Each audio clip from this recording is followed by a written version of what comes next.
Diálogo con Ernesto López. Diferentes puntos de vista que vamos a abordar esta mañana con nuestro primer invitado en esta primera parte, el secretario de Comunicaciones de la Presidencia, con quien vamos a hacer una valoración sobre los aspectos importantes del país y que rodean precisamente la fecha del cuarto año. Hay muchos aspectos que vamos a aprovechar a abordarlos esta mañana, Roberto, pero antes de iniciar la entrevista me gustaría conocer sus impresiones sobre esta captura del empresario Miguel Menéndez esta mañana y junto a otras personas por supuestos actos de corrupción en la presidencia pasada. ¿Cuál es la lectura que tiene hasta este momento? Bueno, en primer lugar no tengo todo el conocimiento de las capturas, solo lo que ha trascendido públicamente y bueno, esta es una captura, la del empresario Miguel Menéndez, que se veía venir en tanto que ha habido públicamente también una investigación. O sea, ya hace varios meses, recuerdo, hubo un allanamiento en su casa, en algunas de sus empresas, de tal manera de que la investigación se había iniciado desde hace algún tiempo y nosotros lo que creemos es que debe de aplicarse el rigor de la justicia y por supuesto el rigor de la justicia implica que se haga las investigaciones correspondientes y se demuestre judicialmente que efectivamente han cometido los delitos de que se les acusan. Nosotros como gobierno lo que hemos hecho es apoyar a la Fiscalía con toda la información requerida en esto y en otros casos, cuando se requiere la información que está disponible en el gobierno, y la policía, por supuesto, cumple su mandato de garantizar la eficiencia en la ejecución de estos hechos. Roberto, esto tiene que ver precisamente con la famosa, los fondos utilizados por la famosa partida secreta. Este es un tema que desde luego tiene varios componentes. Uno de ellos es una resolución misma que emite una sentencia de la Sala de lo Constitucional que prohíbe el traslado de fondos como tal. ¿Todo esto se está cumpliendo obviamente a partir de esta decisión judicial? Sí, efectivamente, desde que se toma esa decisión, ya no se pueden hacer las transferencias de los ahorros de una institución a otra.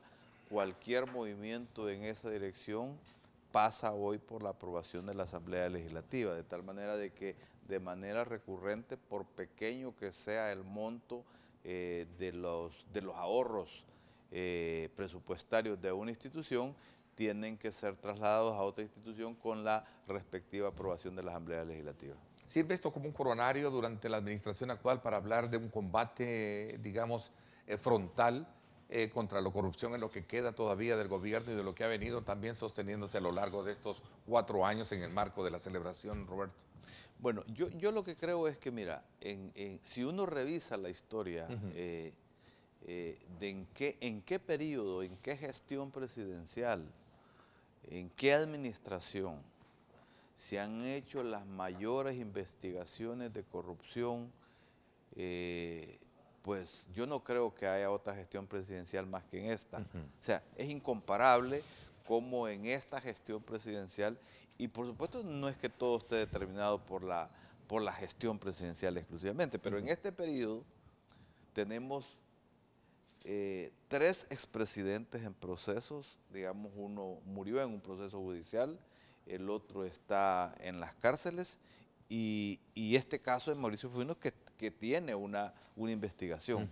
Nosotros lo que hemos hecho es garantizar la aplicación de la justicia. Nosotros no somos obstáculo para eso. Y justamente por eso es que la dimensión de la problemática de corrupción se hace mucho más grande, porque se está exhibiendo casos relevantes. Voy a comenzar primero sosteniendo un aspecto elemental que muchos a la hora de poder evaluar el discurso del presidente dijeron, bueno, se habla de muchos aciertos, pero también se pasa por alto que en el país sigue todavía sopesándose medidas efectivas para el combate de la delincuencia, para poder mejorar la economía de los salvadoreños. En un balance general, quizás como introductorio, Roberto, ¿cuál es digamos, la lectura que se tiene desde la perspectiva oficial frente a esta crítica que la oposición hiciera? Bueno, yo creo que uno no tiene más que respetar. Aquí hay libertad de expresión y todos tenemos el derecho legítimo de expresar nuestros puntos de vista sobre lo que pasa, sobre los acontecimientos, sobre el quehacer del gobierno. Y en realidad lo que se ha hecho en materia de crítica, creo yo, no entra al fondo del asunto. O sea, lo que nosotros hemos escuchado son críticas cajoneras, y no lo digo en sentido peyorativo, sino que lo digo en el sentido, digamos, literario de la palabra, etimológico, porque en realidad son frases prefabricadas, como no dijo nada, dijo, vive en el país de las maravillas, habla de otro país. Reacciones comunes, tradicionales a la hora de un discurso. Pero no dijeron, miren, esta cosa no es cierto, esta frase es correcta o es incorrecta, este contenido concreto de todo lo que dijo, a eso no se refirieron. Entonces, y yo creo que si nosotros queremos ir a la objetividad de un planteamiento, o a la, digamos, a la falsedad, si es necesario, de un planteamiento, hay que ver los detalles concretos de lo que se habla. Por supuesto de que hay obstáculos, ¿verdad? Hay que decir de que esta gestión ha sido una gestión compleja desde el punto de vista de la correlación. La correlación política ha sido, digamos, mucho más adversa que la gestión anterior.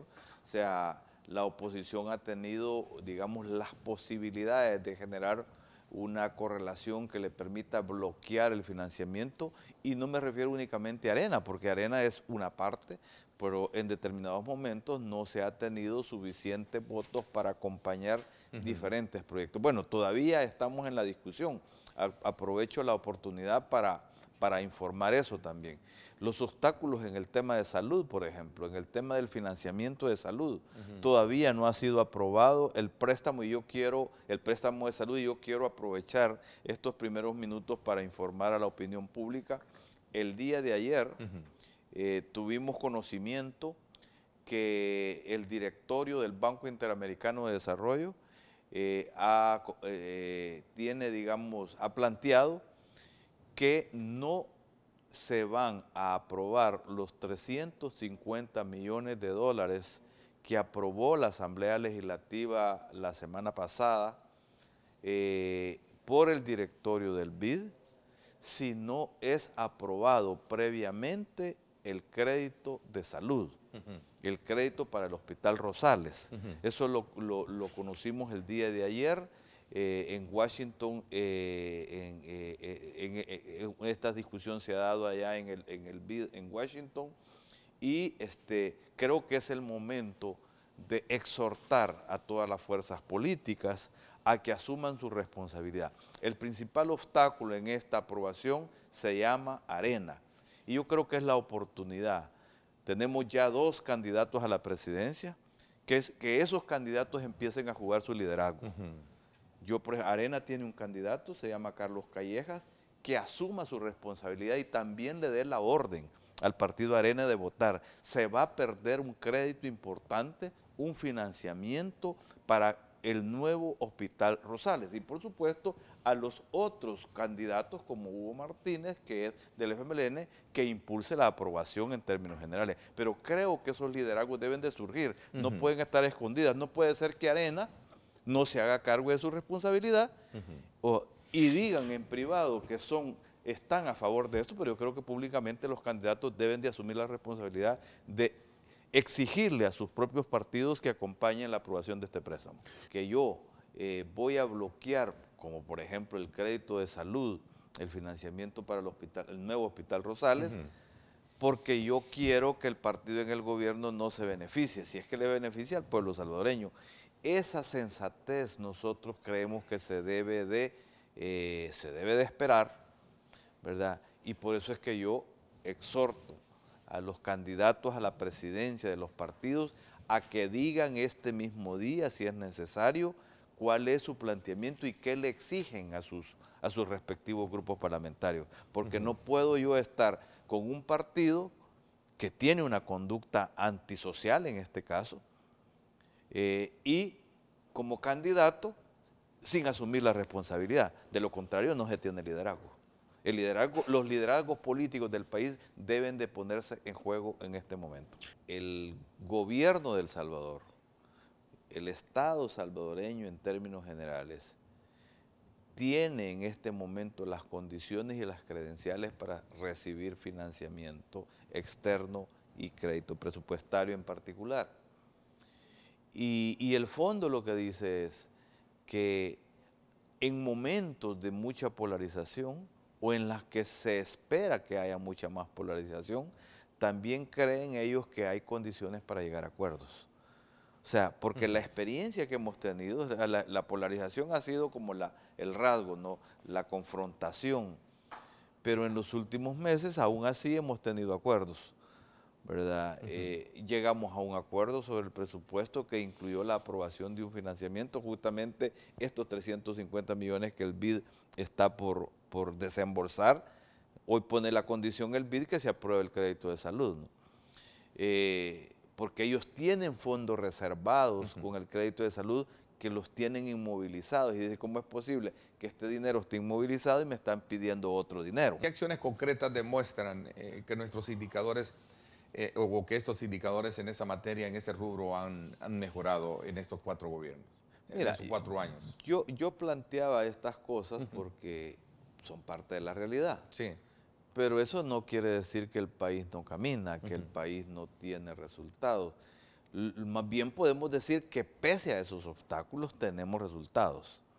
Y podemos examinar aspectos económicos, aspectos sociales, aspectos políticos también de la democracia. Creo que podemos empezar a comentar algunos aspectos económicos.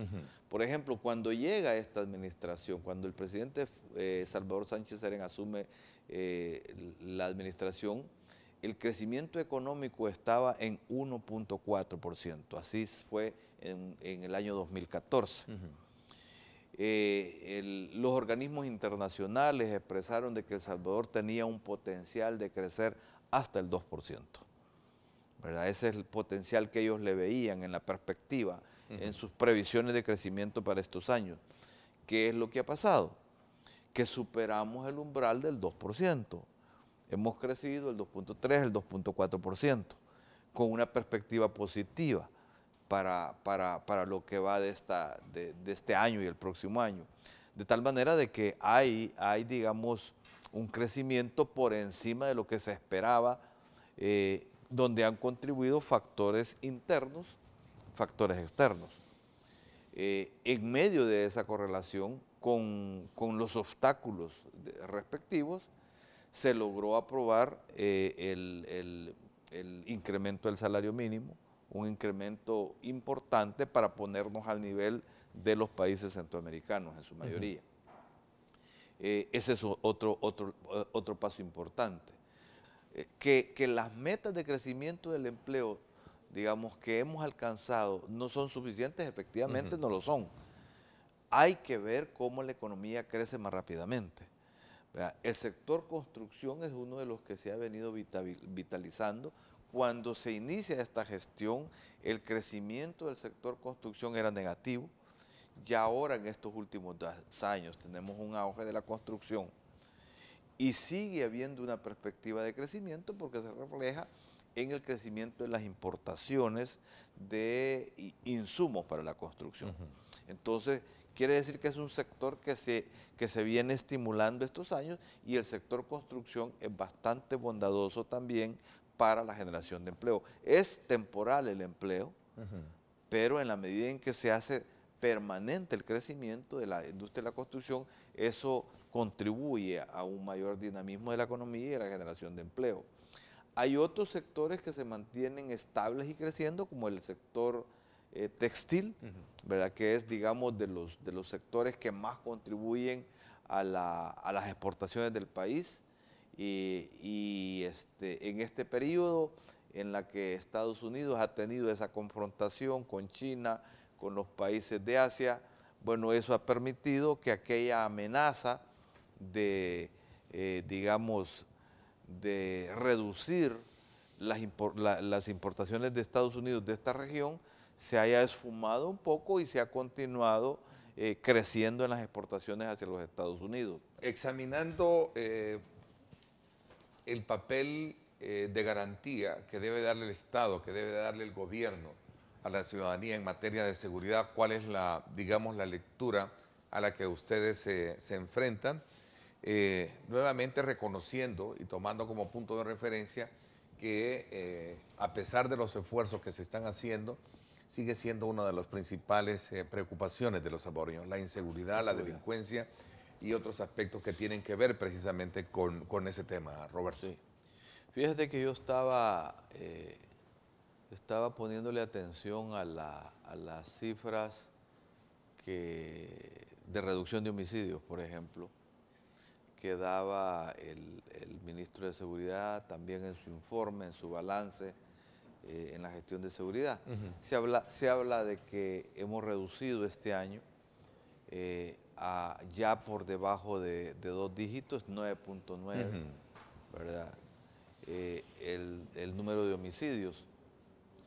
Y entonces, vino la crítica de Fusades concretamente, ¿verdad? Fusades hizo un balance, tienen por supuesto el legítimo derecho y nosotros respetamos la opinión crítica, pero quiero contrastarla un poco. Dice Fusades de que ese crecimiento no es esa reducción de la delincuencia no es un logro, dice. No es un logro, dice, y lo argumentan porque se ha llegado, dice, al nivel que teníamos de homicidios en el año 2014. ¿Verdad? Por eso no es un logro, ¿verdad? Porque prácticamente estamos al mismo nivel. Yo lo que quiero es recordarles, recordarles no solo a ellos, en general recordarnos todos, al pueblo salvadoreño, que esta reducción de los homicidios tiene una connotación distinta. La del 2014 fue una reducción artificial, porque era en el marco de una tregua entre las pandillas. Ellos se pusieron de acuerdo en reducir los homicidios a cambio de generar una disputa territorial distinta, tener más control de territorio. Esta reducción de homicidios hoy es una reducción real que se ha hecho en base a una estrategia de combate frontal. El país debe de unirse. Nosotros tenemos que sentirnos también contentos por un lado, porque logramos construir el Consejo de Seguridad y Convivencia, que es un esfuerzo de todos, de las fuerzas políticas, del gobierno, del sector privado, de las iglesias, de la cooperación internacional, otros actores, que produjimos un resultado que es el Plan El Salvador Seguro, y lo venimos impulsando. Pero paralelamente a eso se están dando estos factores, en la que no hay acuerdo. Por ejemplo, nosotros rechazamos totalmente que los partidos o el gobierno nos dejemos extorsionar por las pandillas y actuar a conveniencia electoral en ese tema. Eso no puede ser. El Plan 10 es un componente vital que logrará empujar... El Plan 10 tiene el propósito... ¿Y cuál es la esencia de esto, no? El Plan 10 tiene el propósito, digamos, el Plan 10 es como un componente del plan quinquenal que tiene el propósito de acelerar la ejecución de los proyectos. Es un plan dinamizador, un plan operativo para poner el pie en el acelerador para la ejecución de proyectos, para el acercamiento del Estado, del gobierno a la ciudadanía, para darle mayor eficacia y más eficiencia a la gestión del servicio público y por otro lado, por supuesto, para comunicar más los resultados. Bueno, gracias nuevamente por estar con nosotros en esta segunda parte. Tal y como lo anunciamos, vamos a conocer las impresiones del secretario de la Comisión de Juventud y Deporte de la Asamblea Legislativa y diputado del PCN, Raúl Beltrán Bonilla, a quien le doy la más cordial bienvenida. Gracias, Raúl. ¿Qué tal, Ernesto? Gracias, buenos días, amigos televidentes. Gracias por permitirnos acompañarles en su hogar a esta hora de la mañana. También me acompaña el relator de la comisión, el diputado de Arena, Josué Godoy, a quien le doy la más cordial bienvenida. Josué, gracias por acompañarnos. Gracias, Ernesto. Un saludo a toda la población. Creo que usted lo decía, Ernesto, este es un problema es un sentimiento del país, no. Es un sentimiento del mundo. Ya la otra semana se para el planeta. Sí. Muchos enfermos, muchos empleados se van a enfermar, funcionarios que no van a estar, porque arranca la Copa del Mundo. Es decir, esto es pasión, es sentimiento. Sí. Y antes de entrar en el tema, quiero decirlo con mucha claridad, yo no soy enemigo de ningún dirigente del fútbol, mucho menos del comité ejecutivo de la federación. Lo que pasa es que las circunstancias me ponen en un lugar donde por ley, por sentimiento y no por intereses nos llevan a preguntar qué ha pasado con el fútbol. ¿Qué sucede con el fútbol? Bueno, se acaba de ir el señor secretario de Comunicaciones, antes secretario técnico de la Presidencia de la República y me dice, no, qué barbaridad, ¿cómo estamos? Es decir, no se entiende el nivel de funcionario, ni estructura, ni estatus, sino que se entiende el sentimiento de una sociedad. Y eso es lo que priva hoy.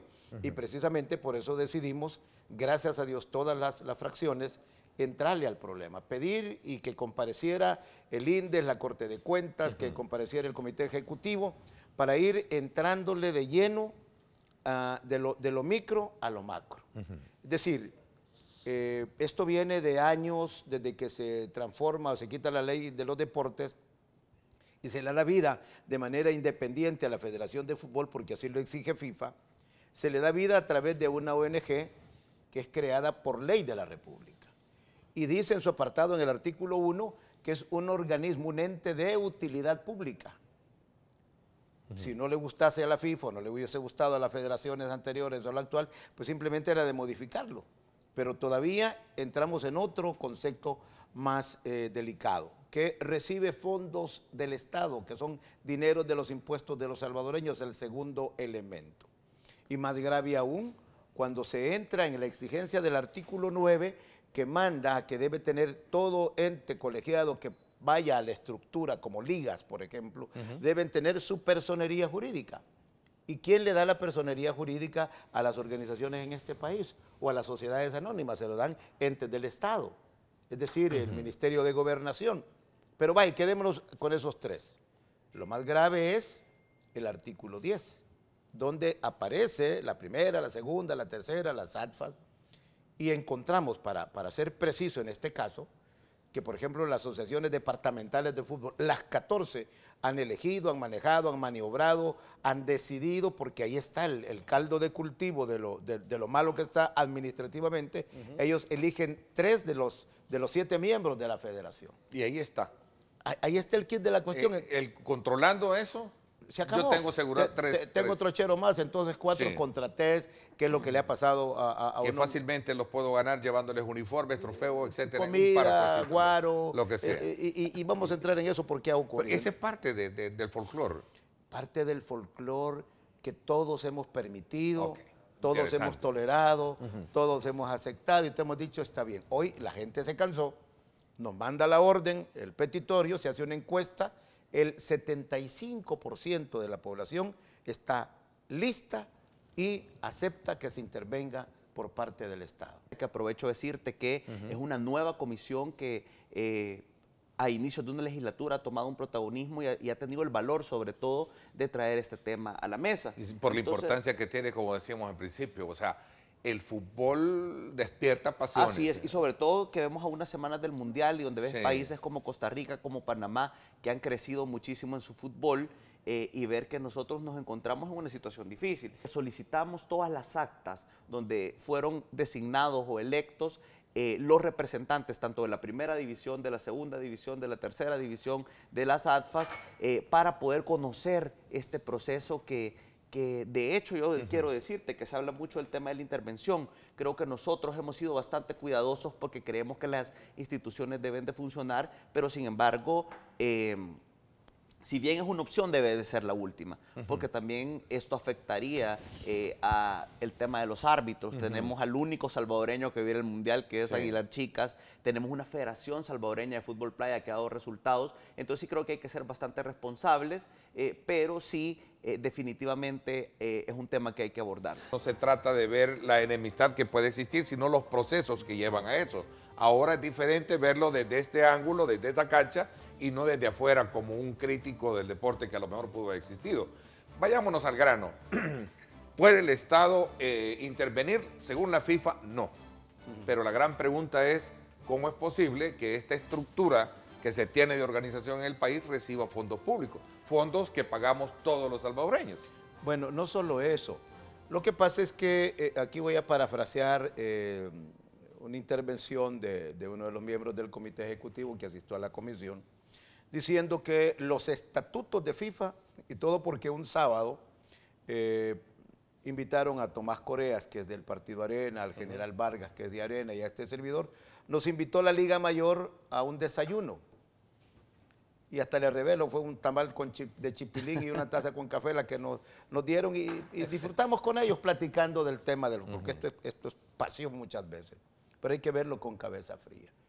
Por el hecho de que asistimos, bueno, se armó la revolución, que qué andan haciendo estos metidos, que vienen a hacer, bueno, dijeron, y quisimos entrar al salón donde se efectuaba la Asamblea General, que por cierto les fracasó. Dijo el señor Ordenanza, ustedes no pueden entrar. Y atendimos el derecho del trabajador porque primero él recibe órdenes. Claro. Entonces cuando preguntamos, dicen, no, es que los estatutos de FIFA no permiten que los políticos entren. Vaya, qué bien, pues nos mandaron a la perrera, como dice usted, perdón el término, y no nos molestamos. Es decir, entendemos el derecho. Los sacrosantos estatutos de FIFA, bueno, y los estatutos de este país, ¿dónde los dejamos? ¿Qué es lo que se ha violentado, pero de manera, digo, monstruosa? Entonces, si FIFA es como el Vaticano, como aquí la Iglesia Católica, que nos respeta las ideas y el sentimiento a todos, entonces, ¿por qué no el fútbol? Esa fue la primera interrogante que nosotros planteamos. Pero en la medida en que vamos entrando, siempre, como dice Ernesto, he sido crítico, conocemos las entrañas, hoy estamos al otro lado, y nos da el conocimiento venir de aquel lado para acá, para decir, miren, con meridiana precisión, señores, la estructura que tiene podrido a este fútbol, administrativamente hablando, surge de las asociaciones departamentales de fútbol asociados, ADFAS. Y aquí les doy nombre, Galileo Humansor, de la ADFA de la Unión, se cansó y dijo, ya nos vamos, se fueron del Congreso, renunciaron. La Paz y la Libertad, increíble, los tres departamentos, imagínense, la Unión, la Paz y la Libertad. Porque todo estaba cocinado. Dijeron, no, ya no podemos prestarnos a esta corrupción, lo dicen los mismos elementos.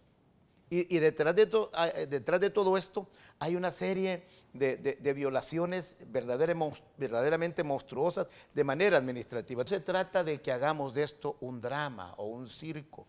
Siéntense, arreglen lo legal y busquen los personajes idóneos para que puedan entonces dirigir y corregir el rumbo de este sentimiento de nación que se llama fútbol. Pero ¿cómo es posible que las 14 ADFAS que no tienen personería jurídica eligen, dirigen, designan a sus 3 nuevos elementos para el nuevo Consejo Ejecutivo? O yo soy más bruto de lo que nací o más tonto de lo que crecí, pero alguien tiene que explicarnos. Hay que definir qué significa intervención, cómo se define intervención. Yo, y usted decía bien claro, en el caso en particular, Raúl, ¿cómo es posible que el Estado no puede meter manos si todo lo facilita el Estado? Claro, si reciben fondos Y públicos. si reciben fondos todavía del Estado. Aquí vamos a... Si juegan en estadios del Estado. Sí. O sea...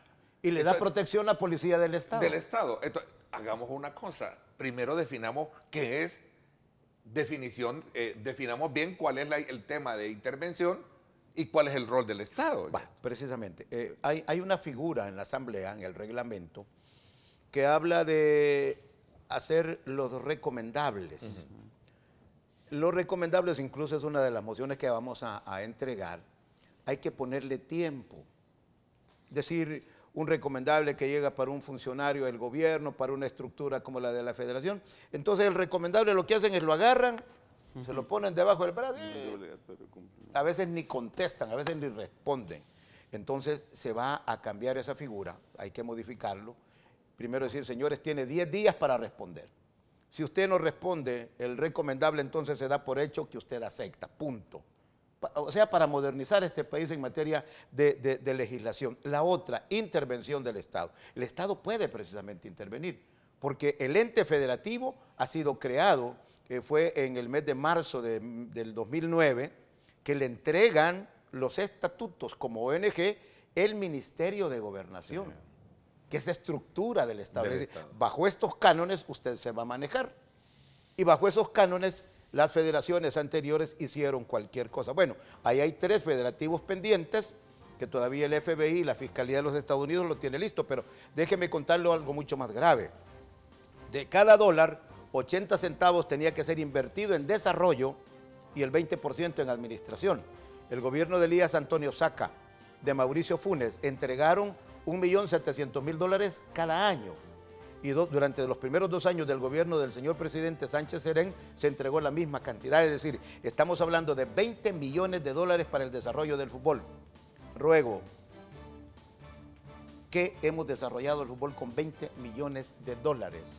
Yo estoy diciendo que se lo han robado ni cosa parecida, claro, pero que algo pasó. ¿A dónde está el resultado? Que no funcionó, es que se trastocó, Ernesto. Se trastocó partiendo de un principio. El 80% era para desarrollo, lo pasaron para administración. O sea, al inverso. La federación tiene un aparataje humano más grande que la Federación de México.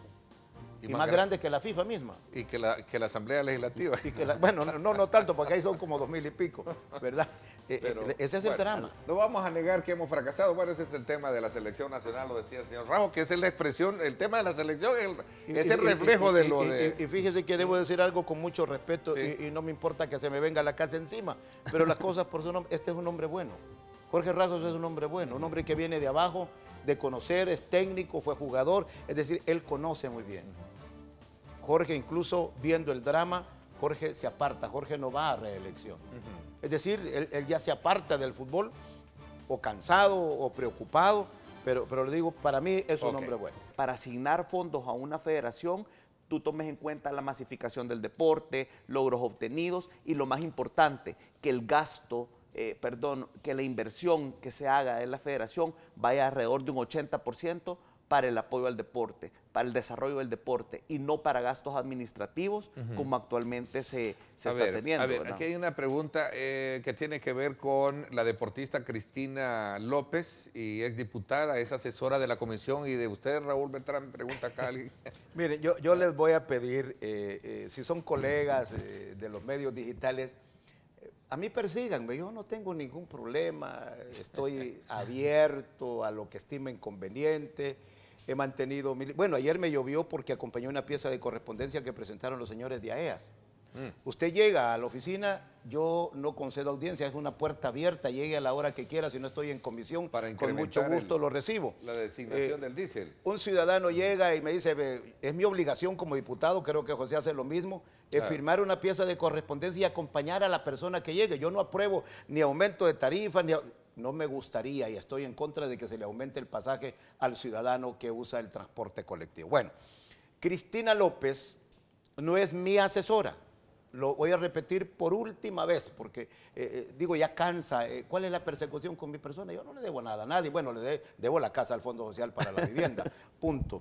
Entonces, Cristina López no es mi asesora, no es asesora de la comisión. Lo que sucede es que en el tratamiento que le estamos dando a la Ley General de los Deportes, estamos invitando atletas, estamos invitando a dirigentes, ahí le menciono el nombre de Juan Pablo Zamuri en el baloncesto, para este viernes a las 8 de la mañana, técnicos que se quieran sumar, lleguen a la asamblea, aporten su conocimiento para la ley de los deportes. Les cuento que hay un artículo que se ha reformado, que aquellos dirigentes que lleguen por medio de amaños a un cargo de elección federativa van a ser sancionados de manera penal. Esa es la reforma que se está haciendo a la ley.